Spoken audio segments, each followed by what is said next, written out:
Welcome back. One of the great sleeper games of 1997, Oddworld, Abe's Odyssey, revolutionized the video game industry with its unique, interactive gameplay. Well, Abe is now back in a whole new, whacked-out adventure. It's time to go back to Oddworld in Abe's Exoddus. The sleeper hit of last year, Oddworld, Abe's Odyssey, has returned in a whole new adventure, Oddworld, Abe's Exoddus. The game is packed with awesome new levels, revamped graphics, and a new quick save feature. Out of all the great games released for the Sony PlayStation this year, Abe's Exoddus resides in the upper echelon.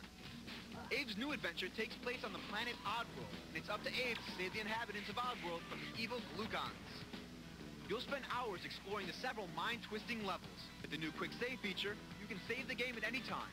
Even if you're dead in the first few minutes, you can pick up where you left off. This is a great feature, especially for novice platform gamers who can grow frustrated repeating the same level time and time again. Ingenious. Along with the quick save feature, Oddworld 2 is packed with new enemies, exploding farts, and much, much more.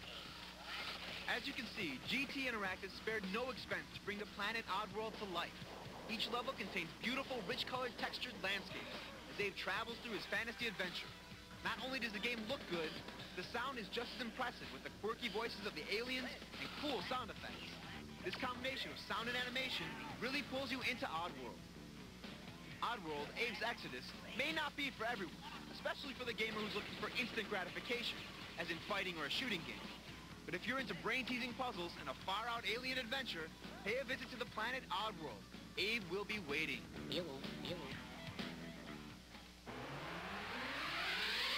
Due to the enormous success of the Tomb Raider series, game companies have flooded the market with action-adventure-style role-playing games with hopes of creating the same type of Lara Croft craze. Some games come close to the same quality of gameplay as Tomb Raider, while others fall by the wayside. O.D.T for the Sony PlayStation is one such game that tries to be Tomb Raider-esque, but falls way short. In O.D.T, you play as one of 4 commandos out to rescue a precious gem that will cure a rampant epidemic that threatens to destroy the world. It's up to you to find this gem locked away in a forbidden tower while battling a band of savage mutants. Sound familiar? As you can see, the overall look of the game is very bland and murky looking in these very dark levels.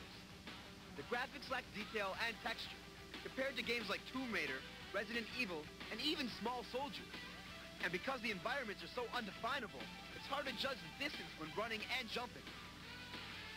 As you proceed through the evil tower, several power-ups and ammo are readily available, including several magic spells, which can be found in the form of crystals. These can be cool features, but they only enhance the game's shortcomings. If you're looking for a game like Tomb Raider, stick with Tomb Raider.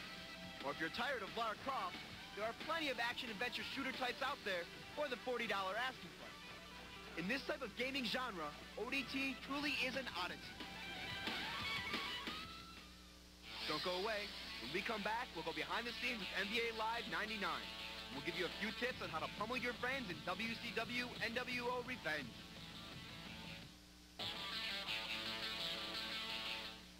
Welcome back. With the NBA lockout, I'm sure Hoop fans are climbing the walls looking for a basketball fix. Well, EA Sports is trying to curb their appetite with a little NBA action of their own. It's time to go behind the scenes of the making of NBA Live 99. Every year, the challenge for the developers of basketball video games is to convince us that there's something new and worthwhile this year. Some improvements are worth shelling out another $50. Some aren't. This year's major enhancement to the NBA Live series is cosmetic, to say the least. Basically, all the different moves, we're going to try to put as many expressions along with them.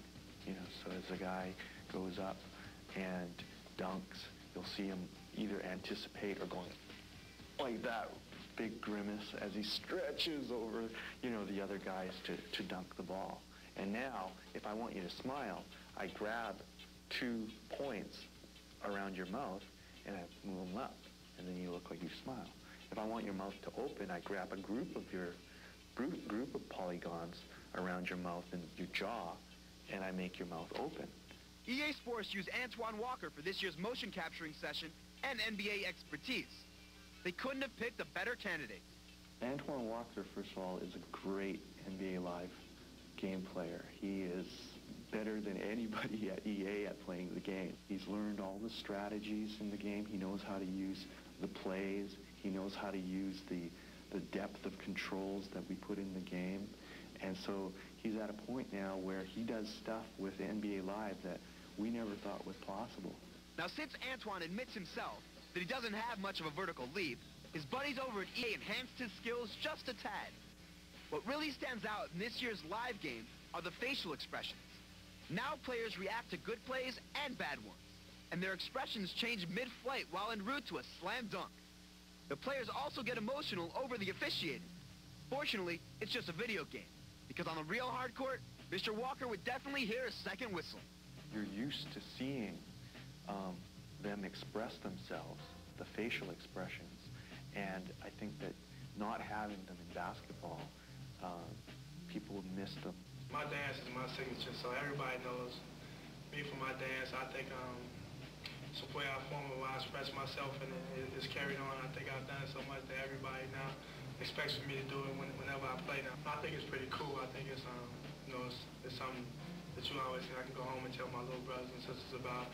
So, seeing how they actually make the game and getting the basic parts of it and seeing how they make the moves up. So, and knowing that, the moves, I actually did the moves and they're going to be on the game. So it was a lot of fun. I enjoyed doing it.